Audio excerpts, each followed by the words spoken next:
What up, everybody? I'm Matt. I'm Chris. This is Burt Bros. It's time to talk about your first place, Pittsburgh Mine? Pirates. I own them. I wish we owned them. You know what we should do? Kick Bob Nutting to the side, and the city can just buy the Pirates, like the Packers. I would do that. And we get voted in as like chair, CEO, or whatever like they Sure. did for the Packers. Sure. For the shareholders. Can you imagine if we had enough money to buy the Pirates? I'll gladly pay you tomorrow for the Pirates today. Learned that from Popeye. Yeah. All right, well, we're going to start things off. Hey, first place. Guess what? It's been 3 weeks. We already can't do the Marcel Ozuna line. He's hitting over 110. Because it works. He's hitting 135. We gave him a line, and now home run, showing some good power. Mm-hmm. He's hitting 135. So he's not great, but he's over the 110 line we gave him. And is he starting to break out of his slump? Could the Pirates have an actual hitter in their DH position on like the first 2 weeks of the season? I hope so. Real quick, you know what's funny? You know when you like search for something, it comes up on your like search engine, like Yes. articles about him. Guess Yes. what? A bunch of articles come up. Kenny Lofton. It's like Kenny Lofton, Kenny Lofton, Kenny Lofton. My boy. There's still articles about him? Like what's he up to now?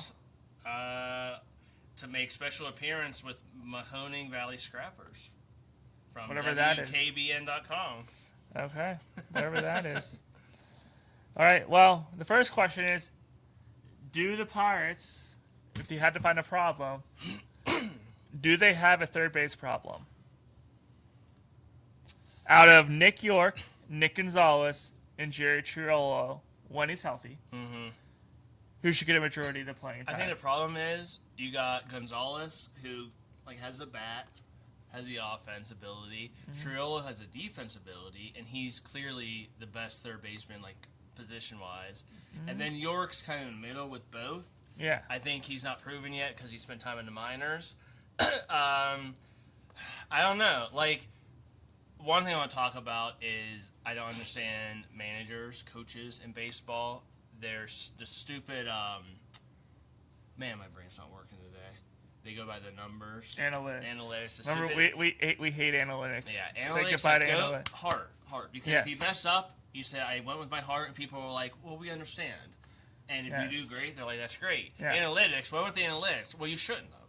Yeah. Anyways, the analytics. Analytics and AI. Honestly, the analytics are going to say defense, and it's going to say Triolo. Yeah. I don't agree. I think, I mean, if I was like playing a video game, it would be Gonzalez.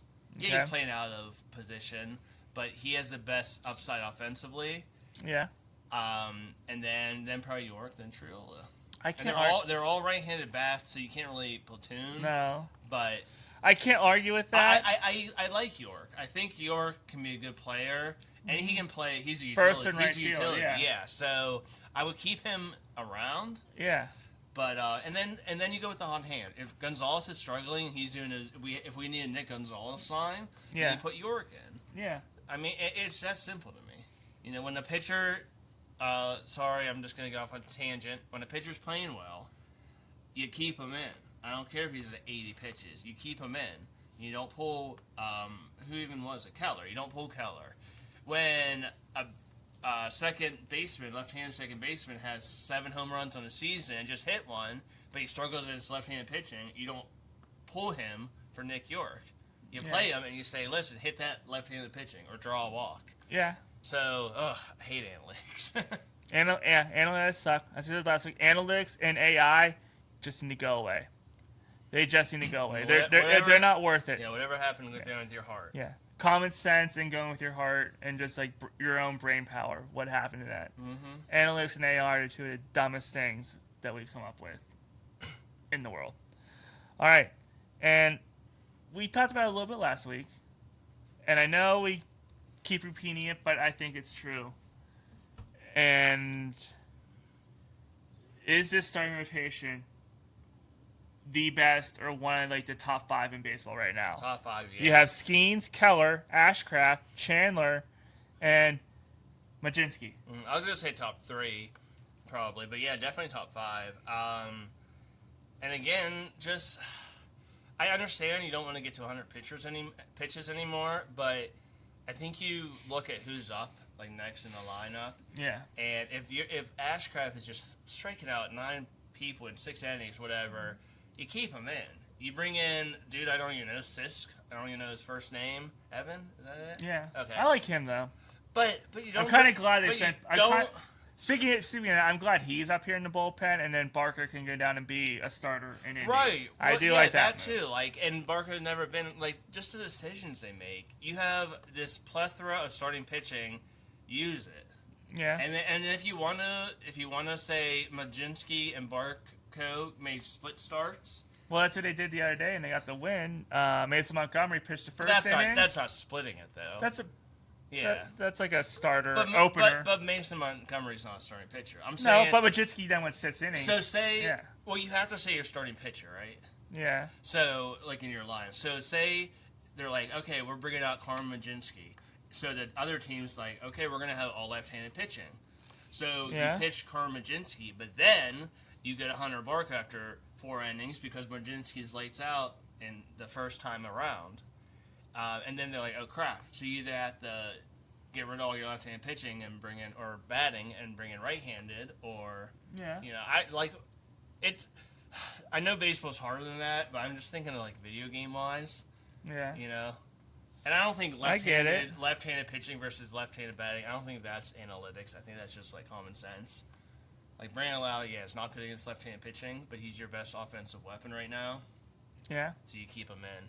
The only pitch he can't hit is the slider. I was watching him, and every time like that, he came in and it slid over here, and he like reached. I said, "Man, you gotta just change up your stance a little bit. You can get a piece of that." Mm-hmm. But with rotation, you could make an argument that the Pirates should be favorites to win every game this season because of it. If they stay in more than freaking 5 innings. Am I drinking the Kool-Aid, aka the icy light, too much on this one, or is it something that is kind of true? Yeah. So Keller had a problem with walks last game, and that's why his pitch count was so high. That's the one thing that I don't blame on the manager. Yeah. We have to lower those walks. Hit by pitch and walks shouldn't be happening. I agree. So so stay in. Keller was the king of quality start. Stay in 6 innings, and then I think we have our 7, 8, 9. And we'll just say no particular order: Santana, Soto, and Matson are probably your 7, 8, 9. And then you can also get or Montgomery. Yeah. You can add him too. So if we can get back to that, where our pitcher goes 6 and then 7, 8, 9, I think we'll be great. Yeah. If we score 3 runs a game, I think we're gonna win most of them. All right. Now, which positions, sort of like the third base problem, I would count this position as one of these. Which positions on the field are not locked down right now? Meaning you can't write someone in pen basically 99% of the games and they're starting. Okay, well, Cruz is. So it's Cruz is. Reynolds, although he can play both. It's hard because players can play different positions. I know, that's what I said. Lyle's definitely second. Griffin is your shortstop. Mm-hmm. So I would say center, second, and shortstop are definitely locked. Yes. Catcher, I'm sorry, I'm going to Henry Davis because he's showing he can hit the ball. He's not going to hit for average. He's been really good defensively. And he can hit it. He just has some bad luck. You know what he's not doing? Remember last year, all he did was pull the ball, pull. He's actually hitting into right field more, which I like. Bart, I don't think is going to be. If Henry Davis is 215 to 220, 10 homers, RBIs, 40 RBIs, and he's great defensively. Yeah, I would take that. That's the catch you want. Because what was Russell Martin, 240? Yeah, well, I think if he's Russell Martin, I'll really like that. Yeah, Russell Martin had a lot of power, so that's more than 10 home runs if he's Russell Martin. And Henry Davis, they said did have power, but average-wise, 240 versus 220. He's going to be 8th or 9th in our lineup, so I expect him to chip in a little bit, like the 4th line of the Penguins. You chip in with 8 to 10 home runs, you know, or you get on base, you draw balls. He's throwing people out. He's controlling the running game. So yes, him, and then we got Andy Rodriguez, and we got Flores is that his name? Yeah, and the minors, maybe one of them. Yeah. Andy can stay healthy, and Flores can blossom. We'll see. But if he's your 8th or ninth, and then I guess your third baseman, your 8th or ninth, that's not terrible to have. Connor Griffin, still showing some young player, was... Yeah, but he's above 200. I mean... and that triple he hit, so close to a home run. Yeah. And I think it's like Ozuna, once he hits it, I think there's a monkey on his back. So once he hits his first home run, it's going to be crazy. He settles down, probably. So, I would agree with that. DH is first base, again, Horowitz, O'Hearn, DH. Yeah, that's not locked down right there. Yeah, and O'Hearn looks good defensively. Yeah. I've always liked Horowitz. Yeah. I've always liked him. He just seems like he's a lunge pail guy. Like, he just brings it. Yeah. He works hard. He might not have the best power, the best speed, but best defensively, but I like him. He seems like a pirate. Mm-hmm. So, third base, and maybe that third outfielder. Well, no, third outfielder, no, because you got Hearn, Reynolds, and Cruz. And Magnum. I love Mangum. Magnum. Yeah, but he also has some young player hiccups. I noticed too, like defensively. Well, because he's never been an everyday player. He's always been like a fourth outfielder. I just think you play, unless they're like really struggling. You play Cruz, you play Reynolds, Ozuna, O'Hearn. You play them. Play them almost every game because like they're your and they happen. Well, no, they gave Cruz a day off, or no, they gave Griffin a day off randomly. I feel like he needed a day down, like because he came up here as playing every day. Well, what's that doing? So yeah, what's given a young player a day off doing anything? You're not sending him to minors. He's sitting on the bench, like Kendall for the Penguins. He was looking tired, so he needs rest. I don't think he was looking tired. No, but he had a lot on it. He had a lot in his head. Like he just came up. He signed a contract. But then the next game where he made that error yesterday, or was that 2 games? I think that was 2 games later. But I don't know. I would just say. I mean, he should play 99.9%. Right. I would say. I agree on that. You made a mistake. Yeah. Don't do it again. Get back out there because I say. Sitting him is like a punishment, and I think for a star. Oh, I wouldn't sit him because of a mistake. I would sit him just because, hey, you need a brain day. I just think they sit him. They sit players too much. Like I would say, he's only sat once. So if we took the first 3 against the Nationals and the 4th one, we're like, well, we want to win it, of course, but we're gonna sit some players. I understand that. Yeah. You don't sit if you're in a division chase with the Cubs or the Brewers and you win 2 out of the 3. And then you sit them and you lose the 3rd, so you pretty much just give up on a game. I'm not saying sitting players gives up on a game, but you can sit one game against the Rockies or the Athletics. But I also don't think sitting the players yesterday on Thursday, it didn't feel like that they were putting the Sunday lineup out there because you look at the lineup, you're like, still good. That's still a pretty good lineup. So, I mean, it worked for Ozuna. They sat him because he wasn't batting, and he came back. It also was thanks to our Ozuna line. I mean, yeah. If you would have said this, if you would have told me the Pirates put their Sunday lineup out in like 2010 or even 2019, maybe, I'd be like, wow, that's a really bad lineup. But they put it out on Thursday. I would call yesterday's on Thursday's a Sunday lineup, and that was actually not terrible. Pretty good because you still had Lau in it. You had O'Hearn in it. Horowitz is in it. You had Bart, which he's fine as a backup catcher. Well, the 2 games where you and lost, still had Griffin. the 2 games where you lost, a lot of it was errors and manager decisions. And even with all the errors, they should have swept the series against the Nationals. Well, last game, if we didn't have those errors, what did we lose? 7-6 or 8-7? I forget. I think it was 8-7. Okay, we'll say it's 8-7. If we didn't have all those errors, it would have been 7-4 or 7-3 probably. Like we gave them 4 or 5 runs. There's Ozuna. You got on base? Nice. Yep. Nice single. Okay. Yeah. Pirates leading 3-1 right now as we record this video to open up the series against the AL East leading Tampa Bay Rays. So this weekend they take on the Rays. Then they travel to Texas to start next week against Andrew McCutchen and the Texas Rangers. I'm going to say McCutchen is a home run against I us. probably would agree with that. And then next weekend they are... Hold on, I wrote it down. Oh, they were at the Brewers. They were at the Brewers next week over the NFL draft. So, yeah, we're tied for first. Tied for first with the Reds. That's kind of shocking. 8, right? 11-8, yeah. Yep. And that whole division, our whole division is close. Cubs are winning. That division. What looks like it's is gonna be tough. which division is the only division with every team 500 or better? NL Central. It's the NL Central. That AL West looks terrible. The AL East. There's Yankees. no surprises there. Tampa Bay, New York at the top. Yeah. I guess you could say Boston and is a surprise. Because they're sucking, yeah. But they're starting to. Everyone's starting, like, everyone's pretty close to 500 except with the White Sox and I can't think of another team. Yeah. So last week we did Panic Meter. This week we'll go, are they for real? Okay. The AL East is probably as we expected. Mm-hmm. The AL Central, the Minnesota Twins, led by Derek Shelton. They are 11-8. They're a half game up on Cleveland early on, but I'll say just for the sake of argument in this debate, is Minnesota for real? You know who they have? Josh Bell, former Byron Pirate. Buxton. Well, Josh Bell's killing it. Josh Bell has. Mm-hmm. Well, I don't know how many home runs he has. I thought he had more home runs, but. Anyways, no, they're not for real. I don't think so. The only Cleveland and the Tigers are going to be fighting for the first place. I can see Minnesota being third, but then you got the Royals. I think they're going to be third or fourth. so look, I mean, this could be early on saying this. Chicago sits in 13.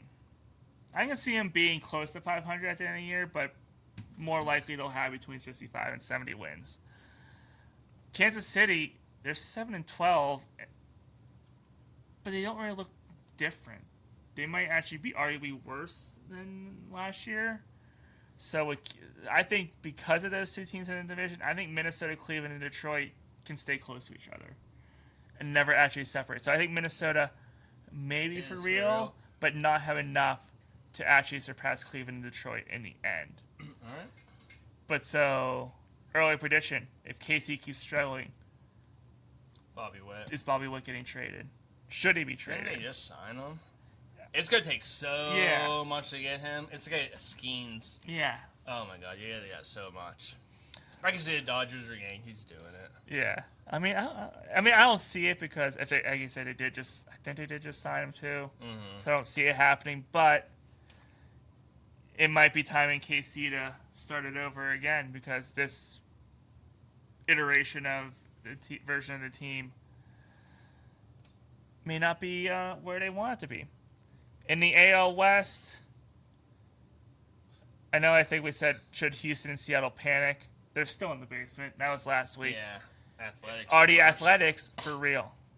What are they? They're 10-9, tied for first with the Texas Rangers. Not that they're going to be first, but can I see them being 500 or maybe a game or two above? Yeah. I like their team. Brent Rooker, Nick Kurtz, Mm-hmm. Tyler Soderstrom, Yeah. Jacob Wilson, Jack Wilson's son. Yeah. They're young, and I think they're feisty.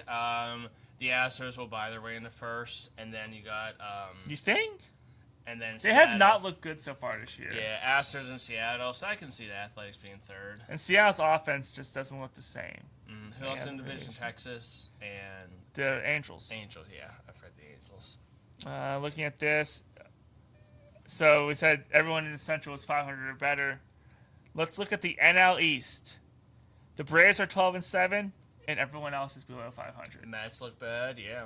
Mets look really bad. Phillies are struggling.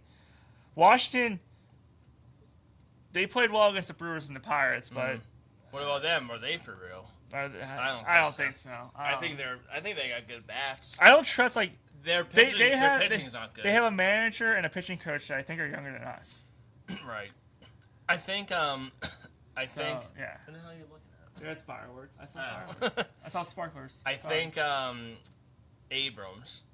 Wood they're gonna keep. I bet you Abrams is a deadline deal. You think? Mm-hmm. Who else did they have to play shortstop? I don't know, but I can just see him. Being he's been on the team for a while. If they start to struggle, which I think they will, deadline deal. Yep. In the AL Central, every Can team. he play third? Who, Abrams? Yeah, that'd be cool. No. I wanted him last year. I said the NL Central, everyone's separated by a game or less. Everyone's over 500. What a division. And then the NL West, LA, San Diego, Arizona. Mm-hmm. No surprises there. The Giants suck. I didn't think they would be great, but I didn't think they were going to suck. I didn't think they would be that bad. Yeah. I didn't think they would be in Colorado territory. But would you say Colorado is better than they were last year? Yeah. I think they've won 7 games here So year. they didn't win their 7th game until like game 50 last Yeah, year. it's been a while. They were so bad. They were going on like the worst record ever. Yeah, I don't. This is a. It's fun. It's been a fun start to the season. Let's hope Pirates look they keep hoisting the cone. Okay. Take 2 or 3 here because we should have took. You should have swept it. You should have swept the Or Nationals. at least 3 or 4. Yeah. Yeah. All right. So quick power rankings. I told you I was going to do quick power rankings during this video. So next week is the NFL draft, but there's a lot going on in the city right now. Which will have the most attention to you while you're watching at home? Which is on TV for most of the time?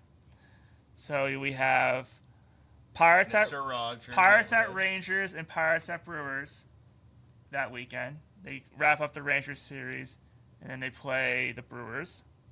You have the Penguins playoffs, which Game 4 will be Friday. You have the Riverhounds on Saturday, or you have the NFL draft. Rank those in order of likelihood that they will be on your TV for a majority of the time. Penguins, of course, first. Okay. I changed the Penguins during intermission. Not commercials, but intermission. And then if the Steelers pick us up, depending on if the Penguins are in the offensive zone or whatever, I might flip on the over. power play, maybe. Yeah, well, if they're on a power play, I will. But whatever it is, if it's a face-off, like a commercial timeout, whatever, I'll maybe flip over Steelers. I don't have picture-in-picture like you do. I do have my phone though. Yeah, so that's what I'll probably do. So yeah, Penguins first. Okay, which one is on the big TV? If you had the Penguins, big TV, okay, Penguins, all right. And then everything else, I'll either just follow the stats. Pirates, I always follow on my phone, and if the bases are low, 0 outs, I want to see something. Yeah. I like the batting. I like excitement, so I might flip over. If O'Neill Cruz is up with the bases loaded, I'll probably flip to that. But, yeah, I get it. Penguins easy, Yeah. Riverhounds is so sparse because it's not high scoring that I can just, if I get bored or there's nothing else on commercials, I'll flip over to that. Yeah. And then was there a 5th one? Nope, that was it. I mean, the Pirates have 2 series. And then, like I said, Mr. Rogers on Pluto TV. Yeah, Gotta catch the Mr. Rogers neighborhood. There you go. I just met a lady who worked with him and was on a couple of the episodes. She was a secretary or some kind of production assistant. And she's like, yeah, I was on this episode. So I tried to look it up today. I couldn't find her, but I'm looking out for you, Lynn. All right, there you go. But the point of that being is, our prediction is coming true. We said the end of April could be really fun in Pittsburgh, and the NFL draft will not hold your attention the entire time because your mind will be wandering to another event. And in the city. I get so sick of hearing Mel Kiper's voice too. Yeah, I don't want. Honestly, the only thing I want to see, I like to see Goodell come up with the 16th pick, the Vegas Rays or whatever, I like to hear the name, and then all the interviews and their videos when they say, "Look at him, rush the passer," all that. I don't care about that anymore. I just want to see the names, see the guy come on stage, and I turn it. Well, Mel Kiper's on the NFL experts panel for ESPN, so. Well, I won't be watching ESPN. I'll watch what's CBS NFL Network or CBS even. They don't have it. What? Not CBS. NFL Network. Yeah, don't they have and ABC is the college football panel. Is the college game that's day what crew. I meant. Yeah, that's yell why at me when I cover when I watch the draft. I'll watch the college game day because they actually know them. They've watched them play all year. Right. Mel Kiper's just watching the highlights, which is why he's always wrong with what he says. And then NFL Network is so little tease another video coming up. We're gonna see if we're smarter than Mel Kiper. We're gonna predict our first round. So. I'm still going back and forth with maybe we go live for the first round of the draft. We'll see. We'll see how this week goes. This video is taking too long. I'm gonna do stats real quick for you baseball fantasy nerds. No videos take too long. Yeah. Andy Pages, Dodgers, 409 average. Still, that's crazy. C.J. Abrams, just talking about 369. 69. Home runs. Aaron Judge, out of nowhere, tied with Jordan Walker for the home run lead. Walker with the Cardinals. Brandon Lau, 7. O'Neill Cruz, 6, which I think is just updated because didn't he just hit his 6? Yep. Okay. So Pirates have 2 in the top 5, which is pretty cool. RBIs, Nico Horner, Andy Pages again. Horner, of course, with the Cubs. You care about anything else? I like looking at strikeouts. Who's strikeouts the most? Matt Wallner, who's on my... I don't know who he is. He's with the Twins. He's on my fantasy team. James Woods, we just played. Kyle Schwarber, could have been a Pirate. Strikes out a lot. Uh-huh. And then let's just go with pitching real quick. Any 4-game winners? Wins. Where the hell are wins? Here we go. Wins. Aaron Ashby. I've heard of him. Isn't he an old guy? Nice goggles. Minnesota Brewers, 5 wins. Holy crap. Jose Soriano for the Angels, 4 wins. A bunch with 3. Losses. Anyone with 5? Nope. A bunch of 3. Guess who's tied for first in losses? A bunch have 3. Former Pirate, Mike Burrows. Yeah. 3. So that trade's looking better and better. Well, you're winning our little show bet right now to start the year. What? Paul Skeens has more wins than Mitch Keller. You're the one who made it. I was just like, sure. You were so excited. I thought Skeens would have more no decisions, that's why I thought Mitch. But I mean, it's still early. Yeah. It's 3-1. I mean, how about they both get like 20 wins? That would be awesome. I would love that. Yeah. Even if it's like 2018, if like Skeens had 20 and Keller 18, I'd be okay with it. I think about 15. So yeah, I'd be okay if I lost. I'd be okay if I lost 5 pitchers. So including Carmen, Ashcraft, Bubba, Skeens, and Keller. How many wins? Who has the lowest amount? Like how many? Probably Carmen with the lowest. Ashcraft, Burrow. If they can give you 12 wins, that'd be awesome each. And then Barco will probably come up. So him and Majinski will both have 6. Or I think 7. Keller and Skeens could both be about 15. If they do, that'd be great. Yeah. So okay. All right. Let us know in the comments how much are you enjoying this Pirate season so far. Any changes you want to see to the lineup? Anyone want to see more? Anyone you want to see play less? And does anyone go to a Pirate game with me? Because I want to try the new food. All right. There you go. You heard it. Let Chris know. I'm Matt. I'm Chris. Let's go Bucks.